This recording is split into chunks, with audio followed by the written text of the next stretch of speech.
हमने जो dimension analysis किया था, ठीक है, उसमें एक हमने टॉपिक पढ़ा था derivation of, derivation of dimensional formula. उसमें एक पर्टिकुलर टाइप के क्वेश्चंस आते हैं, ठीक है, वो मैं आपको बता देता हूँ। एक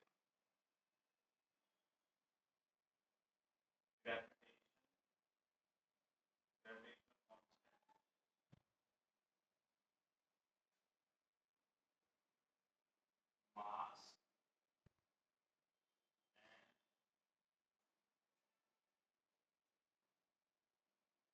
force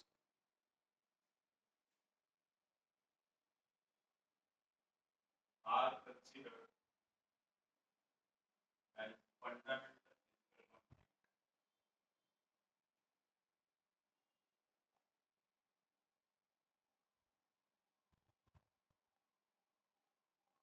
find dimensional formula, find formula of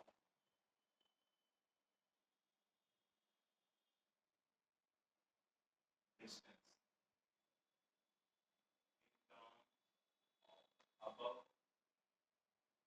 physical quantity। अब देखो ये जो स्टेटमेंट है इसमें थोड़ा सा टेढ़ा कर दिया, ट्विस्ट कर दिया। क्या बोल रहा है?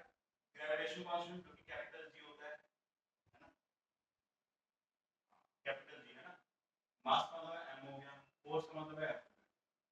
ये बोल रहा है कि अगर मैं इन तीनों को फंडामेंटल फिजिकल क्वांटिटी मानूं तो इसका फार्मूला क्या होगा? इसका डिस्टेंस का फॉर्मूला क्या है? अब इसे ये या क्वेश्चन क्या मतलब समझ नहीं आ क्या पूछ रहे हैं, तो आपको ज्यादा दिमाग नहीं लगाना है, सिर्फ आपको इतना करना है जिसको वो फंडामेंटल फिजिकल क्वांटिटी बोल रहा है कि भाई इसको फंडामेंटल फिजिकल क्वांटिटी मान लो, उसकी पावर्स लिख देनी है, g की पावर a, m की पावर b,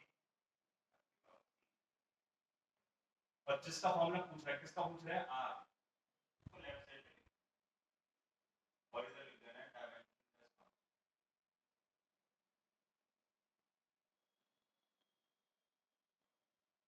r का मतलब डिस्टेंस लेंथ, ठीक है।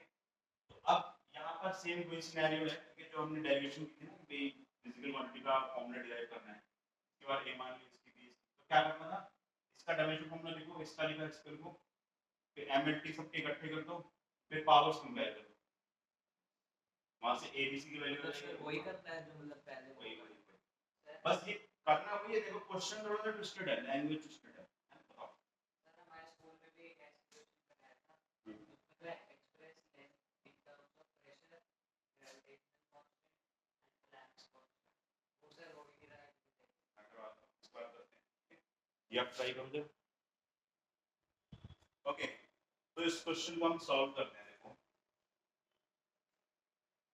जो r है, ठीक है, उसका जो डायमेंशन फॉर्मूला है वो l होगा, लेफ्ट साइड पे है ना, ये भी लिखते हैं। g का कितना होगा डायमेंशन फॉर्मूला?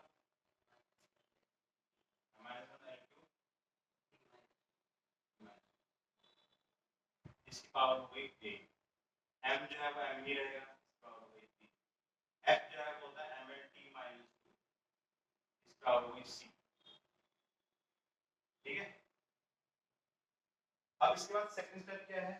इधर सर देखो, उससे डिफरेंस पड़ता है कि अगर mlt माइनस 2 को मैंने b लिखा उसकी पावर, एक मिनट, mlt की पावर, जैसे सर आपने उधर तो mlt माइनस 2 की पावर c है, लेकिन मैंने यहाँ b लिखा तो उससे नहीं वो कोई प्रॉब्लम नहीं है, वो प्रॉब्लम नहीं है, इनकी पावर तो सेम ही आएंगी ना, भले आपने उसको अलग अलग वेरिएबल मान लिया हो।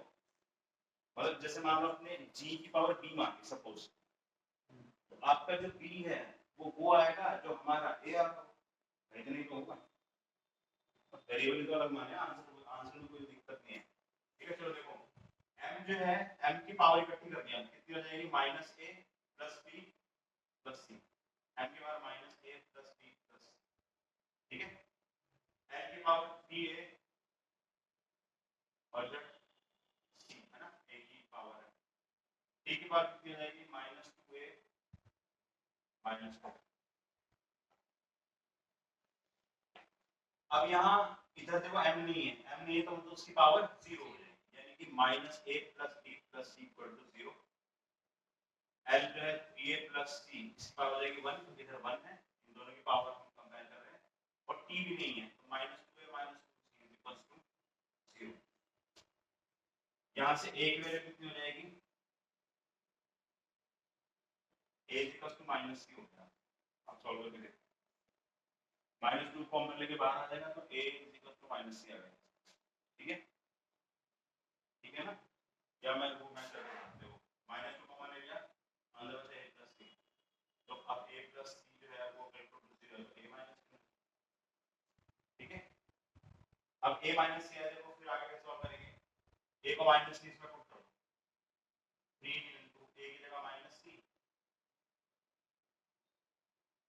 तो -3c plus c equal to 1, तो हो गया -2c equal to 1, c equal to -1/2, c की वैल्यू -1/2 आ गई। अब a जो है वो c का अपोजिट है तो a की वैल्यू 1/2 आ गई। अब a और c की वैल्यू इसमें पुट कर दो, यहाँ पर मैं पुट कर रहा हूँ माइनस ऑफ हाफ, b कितना है, b निकालना है, और c कितना है माइनस, तो माइनस हाफ कितना हो गया +1, इधर जाके -1, तो b की वैल्यू -1 आ गई। आंसर सही आ रहा है हमारा, चलो इसको लिख कर देखते हैं।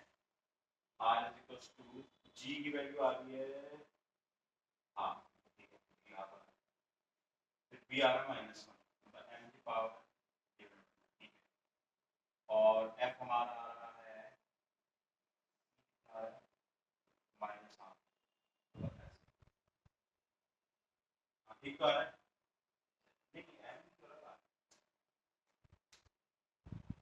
m मतलब b हमारा गलत आ रहा है, ओहो +1 आएगा ना, ये -हाफ -1 बन जाएगा, इधर जाके +1 आएगा तो बढ़ जाएगा। ठीक है, क्लियर।